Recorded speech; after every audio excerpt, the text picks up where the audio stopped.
ವಿಷಯ ರವಿ ಕೃಷ್ಣ ರೆಡ್ಡಿ ಅವರು ಎಷ್ಟೋ ನಿಮ್ಮ ಕಾರ್ಯಕರ್ತರು 500 ಕಿಲೋಮೀಟರ್ 600 ಕಿಲೋಮೀಟರ್ 800 ಕಿಲೋಮೀಟರ್ಗಳಿಂದ ಕಾಯ ವಾಚ ಮನಸ್ಸಿನಿಂದ ಸ್ವಯಂ ಪ್ರೇರಿತವಾಗಿ ತಮ್ಮ ಜೇಬಿನಿಂದ ಖರ್ಚು ಮಾಡಿಕೊಂಡು ತಮ್ಮದೇ ಆದಂಥ ವ್ಯವಸ್ಥೆ ಮಾಡಿಕೊಂಡು ಇಷ್ಟೊಂದು ಬಲಿಷ್ಠವಾಗಿ ರಾಜ್ಯಾದ್ಯಂತ ಸಂಚರಿಸ್ತಾರೆ. ನನಗೊಂದು ಹಳ್ಳಿಯಲ್ಲಿ ಅಂದರು ಇದೊಂದು ಭಾಳ ನಗು ಬರುತ್ತೆ ಎಲ್ಲರಿಗೂ. ಈ ಹಳ್ಳಿಯಲ್ಲಿ ಇದೇ ಶಿಗ್ಗಾಂವ್ ಕ್ಷೇತ್ರದ ಹಳ್ಳಿಯಲ್ಲಿ ಅಂದರು ಇಷ್ಟೊಂದು ನಾವು ಎಮ್ಮೆಗಳನ್ನು ಕಳಿಸಿದ್ದೀವಿ, ಈ ರವಿ ಕೃಷ್ಣ ರೆಡ್ಡಿನ ಒಂದು ಕೋಣ ಆಗಿ ಕಳಿಸ್ತೀವಿ.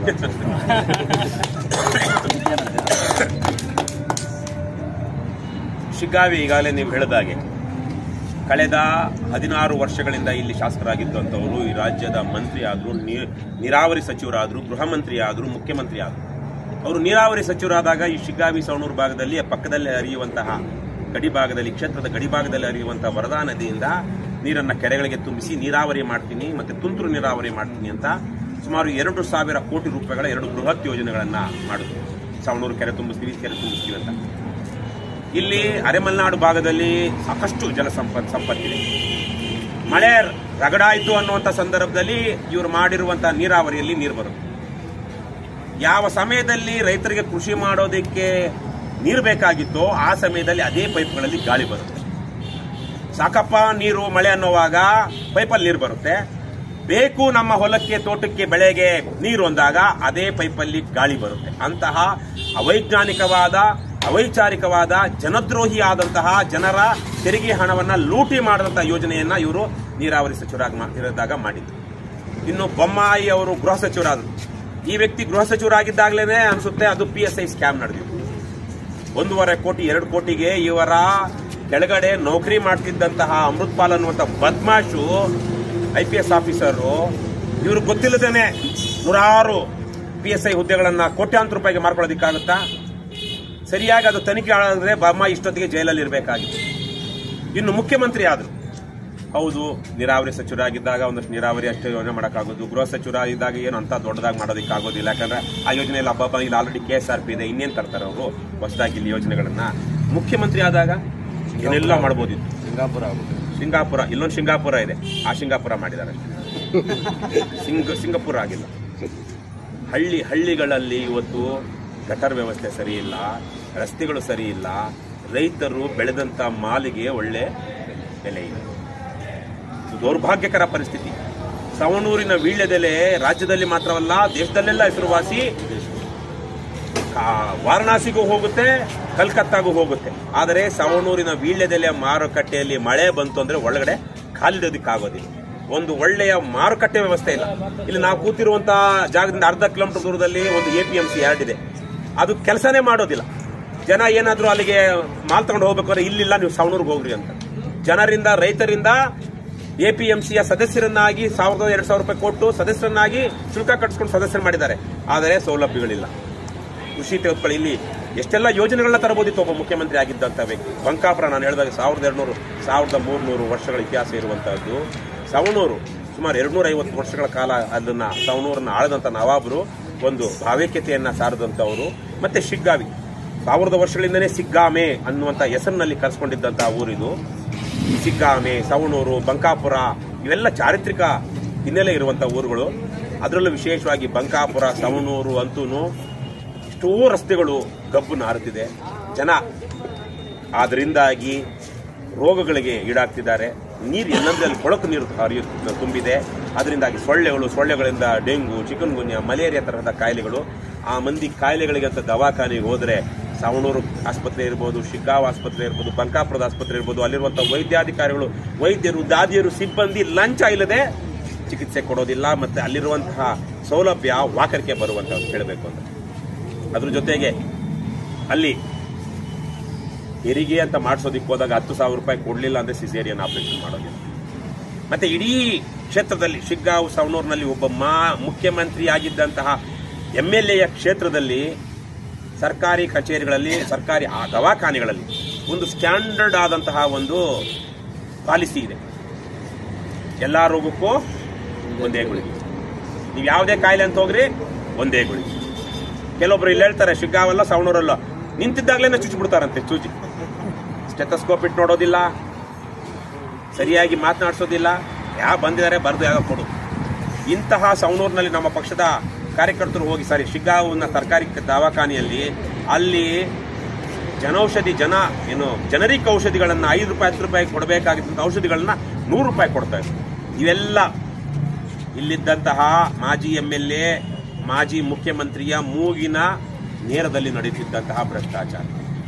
ಈ ಭಾಗದಲ್ಲಂತೂ ಈ ವರ್ಷ ಬಹಳ ಮಳೆ ಬಂದು ಅತಿವೃಷ್ಟಿಯಾಗಿ ಹತ್ತಿ ಹಾಳಾಗೋಗಿದೆ, ಗೋಂಜೋಳ ಹೋಗಿದೆ, ಶೇಂಗಾ ಬೆಳೆ ನಷ್ಟವಾಗಿದೆ, ಸೋಯಾಬೀನು ನಷ್ಟ ಆಗಿದೆ. ಆದರೆ ಇಲ್ಲಿದ್ದಂತಹ ಮಾಜಿ ಮುಖ್ಯಮಂತ್ರಿ ಇವತ್ತಿನ ಮುಖ್ಯಮಂತ್ರಿಗೆ ಒಂದು ಪತ್ರ ಬರೆದು ಒಂದು ಹೇಳಿಕೆ ಕೊಟ್ಟಿದ್ರೆ ಇಲ್ಲಿ ಬಂದು ಪರಿಹಾರ ಕೊಡ್ತಾ ಇತ್ತು ಸರ್ಕಾರ. ಆ ಕೆಲಸವನ್ನ ಮಾಡಿಲ್ಲ.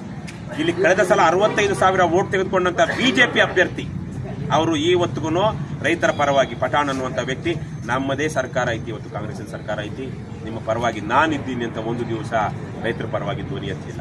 ಸೊ ಹಾಗಾಗಿ ನೀವು ಹೇಳಿದಾಗೆ ಇದಕ್ಕಿಂತ ಹಿಂದೆ ಇದ್ದಂಥವ್ರು ಏನು ಬೊಮ್ಮಾಯಿಗಿಂತ ಹಿಂದೆ ಇದ್ದಂಥವ್ರು ಸಜ್ಜನ ರಾಜಕಾರಣ ಮಾಡಿದಂಥವ್ರು ಯಾರು ಹೆಸರು ಕೆಡಿಸ್ಕೊಂಡಿಲ್ಲ, ಇನ್ಕ್ಲೂಡಿಂಗ್ ಖಾದ್ರಿನೂ ಸೇರಿದಂತೆ. ಇವತ್ತು ಆ ಖಾದ್ರಿ ಅನ್ನುವಂಥವ್ರು ಬೊಮ್ಮಾಯಿ ಬಂದಮೇಲೆ 4 ಸಲ ಸೋತರು. 4 ಸಲ ಬೊಮ್ಮಾಯಿಗಿಂತ ಹಿಂದೆನೂ ಒಂದು ಸಲ ಸೋತಿದ್ರು ಅನಿಸುತ್ತೆ. ಯಾರು ಸಿಂಧೂರು ಅವರ ಎದುರುಗಡೆ ತುಂಬ ಚಿಕ್ಕ ವಯಸ್ಸಿನಲ್ಲಿ MLA ಆದಂಥವ್ರು. ಆದರೆ ಅವರು ಸೇರಿದಂತೆ ಹಿಂದಿನ MLAಗಳು ಬೊಮ್ಮಾಯಿ ಬರೋ ಮಠ ನಾನು ಕಂಡ ಹಾಗೆ ಯಾರೂ ಹೆಸರು ಕೆಡಿಸ್ಕೊಂಡಿಲ್ಲ, ಜನರಿಗೆ ಸಿಗ್ತಾ ಇದ್ದಂಥವ್ರು.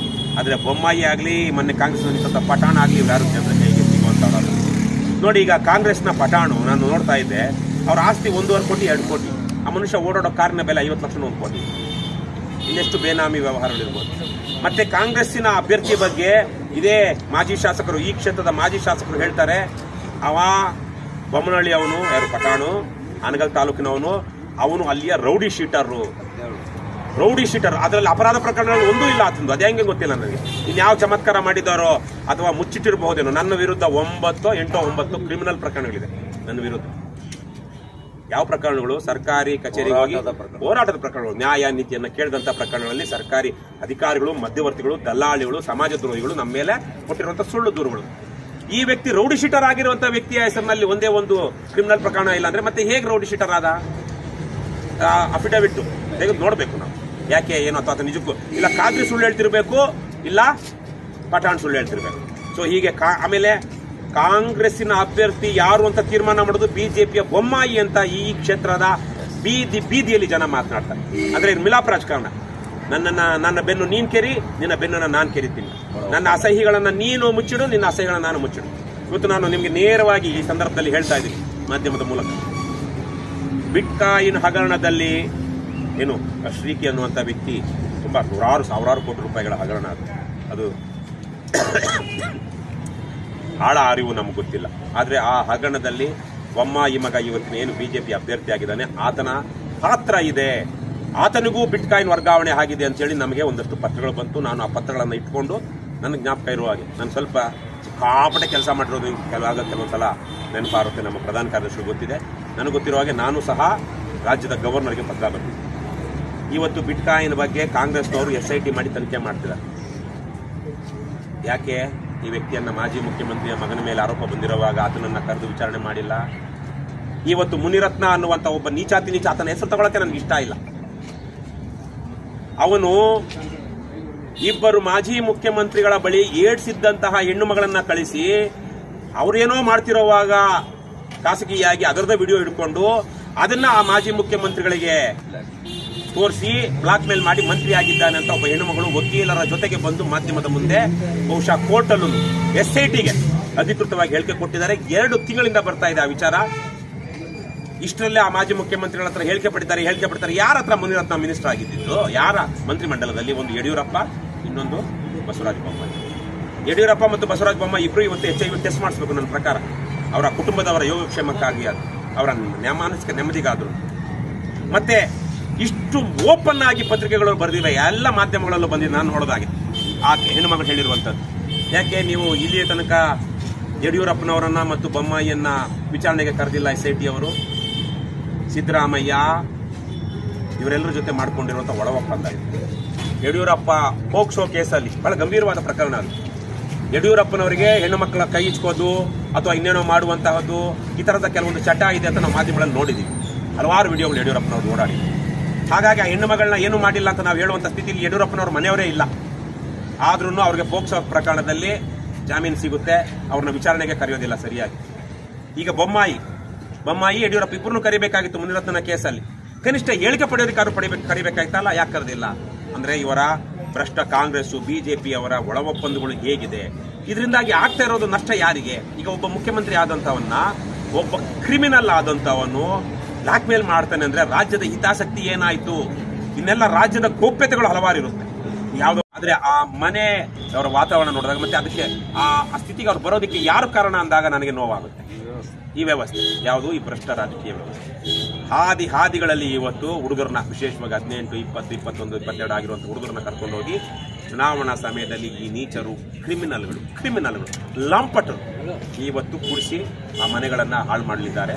ಹಾಗಾಗಿ ನಾ ಹೆಣ್ಣು ಮಕ್ಕಳು ಹೇಳಿದಾಗ ನಾನು ಹೇಳ್ತೀನಿ ಅವರಿಗೆ, ನೋಡ್ರವ ತಾಯಿ, ನಿಮ್ಮ ಮನೆಯ ಗಂಡಸರನ್ನ ಕರ್ಕೊಂಡೋಗಿ ಸೆರೆ ಕುಡಿಸಿ ಪ್ರಚಾರ ಮಾಡಿಸ್ಕೊಂಡು ಓಟ್ ಹಾಕಿಸ್ಕೊಂಡು ಗೆದ್ದವನು ಅವನು ನಿಜವಾಗ್ಲೂ ಸೆರೆ ಬಂದ್ ಮಾಡ್ತಾನೆ. ನಿನ್ನ ಕುಟುಂಬ ಯಾವಾಗಲೂ ಪರಿತಪಿಸಬೇಕು. ನಿನ್ನ ಕುಟುಂಬಕ್ಕೆ ಎಲೆಕ್ಷನ್ ಬಂದಾಗ 500,000 ಸಿಗುತ್ತೆ ಅಂತ ನೀವು ಕಾಯ್ತಾ ಇರಬೇಕು. ನಿನ್ನ ಕುಟುಂಬದಲ್ಲಿರುವಂತಹ ದೌರ್ಬಲ್ಯಕ್ಕೆ ಒಳಗಾಗಿರುವಂತಹ ಗಂಡಸರು ಇವ್ರ ಹಿಂದೆ ಹೇಗೆ ಹಸಿದಿರುವಂತ ನಾಯಿ ಯಾರಾದ್ರೂ ಏನಾದ್ರೂ ಅನ್ನನೋ ಬಿಸ್ಕೆಟೋ ಬ್ರೆಡ್ಡೋ ಮಾಂಸ ಹಿಡ್ಕೊಂಡು ಹೋಗ್ತಾರೆ, ಅವ್ರ ಹಿಂದೆ ಬಾಲ ಅಲ್ಲಾಡಿಸ್ಕೊಂಡು ಜೊಲ್ ಸುರಿಸ್ಕೊಂಡು ಹೋಗುತ್ತೋ ಆ ತರಕ್ಕೆ ಎಲೆಕ್ಷನ್ ಟೈಮಲ್ಲಿ ಇವರು ಪ್ರಚಾರಕ್ಕೆ ಹೋಗ್ಬೇಕು. ಅದಕ್ಕಾಗಿ ಅವರು ಸೆರೆ ಬಂದ್ ಮಾಡೋದಿಲ್ಲ, ಇನ್ನಷ್ಟು ಸೆರೆ ಕುಡಿಸಿ ನಿಮ್ಮನ್ನ ಹಾಳು ಮಾಡ್ತಾರೆ. ಹಾಗಾಗಿ ನಮ್ಮಲ್ಲಿ MLA ಮಾಡ್ರಿ, ಒಳ್ಳೇದಾಗುತ್ತೆ. ನಾವು ಸೆರೆ ಕುಡಿಸಲ್ಲ, ರೊಕ್ಕ ಹಂಚಲ್ಲ. ಯಾಕಂದ್ರೆ ನಾನೇನು ಬಡವ ಅಲ್ಲ, ನಮ್ಮ ಪಕ್ಷದಲ್ಲಿರೋರು ಹಲವಾರು ಜನ ಏನು ತುಂಬಾ ಬಡವರೇನು ಅಲ್ಲ. ಅವರೊಂದು ಯಾವುದೋ ಒಂದು ಇದರಿಂದಾಗಿ ಧ್ಯೇಯದಿಂದಾಗಿ ಏನು ಒಂದು ಓಟು ಒಂದು ನೋಟು ಅಂತ ಶಾಂತವೇರಿ ಗೋಪಾಲಗೌಡರ ಆದರ್ಶ ಏನಿತ್ತು ಅದೇ ಆದರ್ಶದಲ್ಲೇ ಇಲ್ಲ ಹಲವಾರು ಜನ ಸ್ವತಃ ಏನು 60-70 ಇಸ್ವಿಯಲ್ಲಿ ನಿಜಲಿಂಗಪ್ಪನವರು ಮುಖ್ಯಮಂತ್ರಿ ಆಗೋದಕ್ಕೆ ಮೊದಲು ಇಲ್ಲಿರುವಂತಹ ಮಳ್ಳಿಯವರೇ ಇಬ್ಬರು MLAಗಳಾದ್ರು, ಇಬ್ರು ಗೌಡರು. ಹಾಗಾಗಿ ಆ ತರಕ್ಕೆ ಅವ್ರಿಗೆ ಯಾರು ಕೊಡ್ತಿದ್ದು? ಖಾದ್ರಿಗೆ ಆಗ್ಲಿ ನದಾಫ್ಗೆ ಆಗ್ಲಿ ಜನನೇ ಅವತ್ತು ಬೆಂಬಲಿಸಿದ್ದು. ಅವತ್ತೇನು ಅವರೆಲ್ಲ ಸೆರೆ ಕುಡಿಸಿ ಗೆದ್ದಿರ್ಲಿಲ್ಲ. ಆದ್ರೆ ಇವತ್ತು ಸೆರೆ ಕುಡಿಸಿದವನಿಗೆ, ಏನು ಮಿಲಾಪ್ ರಾಜಕಾರಣ ಮಾಡಿದವನಿಗೆ, ಒಳ ಒಪ್ಪಂದಗಳನ್ನ ಮಾಡಿಕೊಂಡಂತಹ ಪಕ್ಷದ್ರೋಹಿಗಳಿಗೆ ಇವತ್ತು ಜನ ವೋಟ್ ಹಾಕಿದ ಕಾರಣಕ್ಕೆ ಇಂಥ ಪರಿಸ್ಥಿತಿ ಬಂದಿದೆ. ದಯವಿಟ್ಟು ಇದನ್ನು ಬದಲಾಯಿಸುವಂತ ಶಕ್ತಿ ನಿಮ್ಗೈತಿ, ದಯವಿಟ್ಟು ಮಾಡ್ರಿ. ನಾನು ಬಂದ್ ಮಾಡ್ತೀನಿ.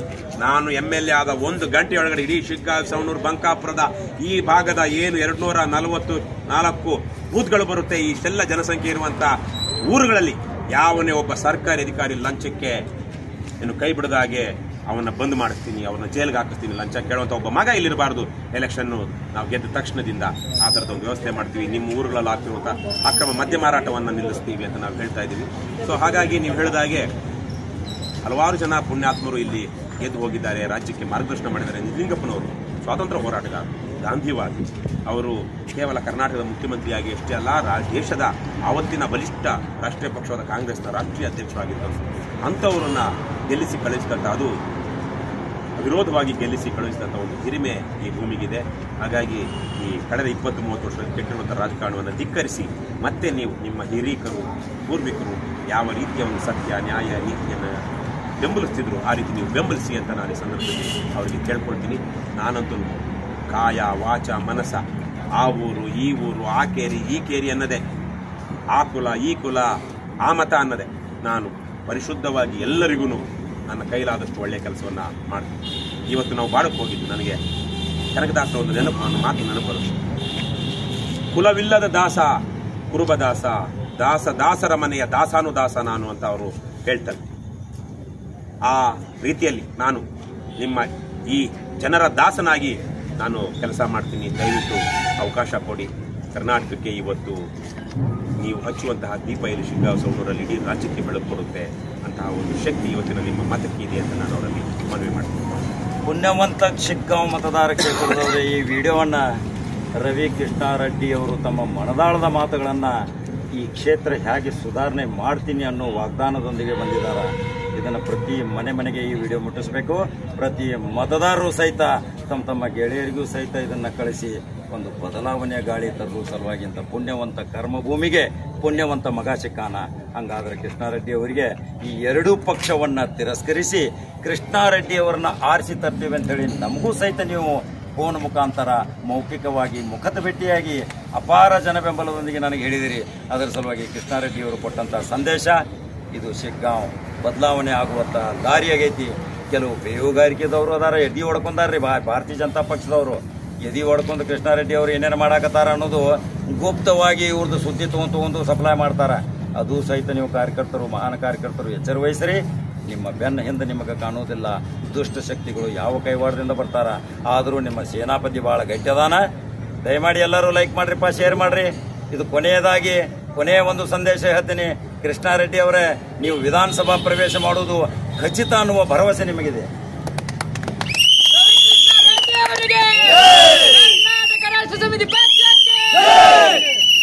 ಈ ಬಾರಿ ನಮ್ಮ ಎಲ್ಲ KRS ಪಕ್ಷದ ಸೈನಿಕರ ಪುಣ್ಯ, ಅವರ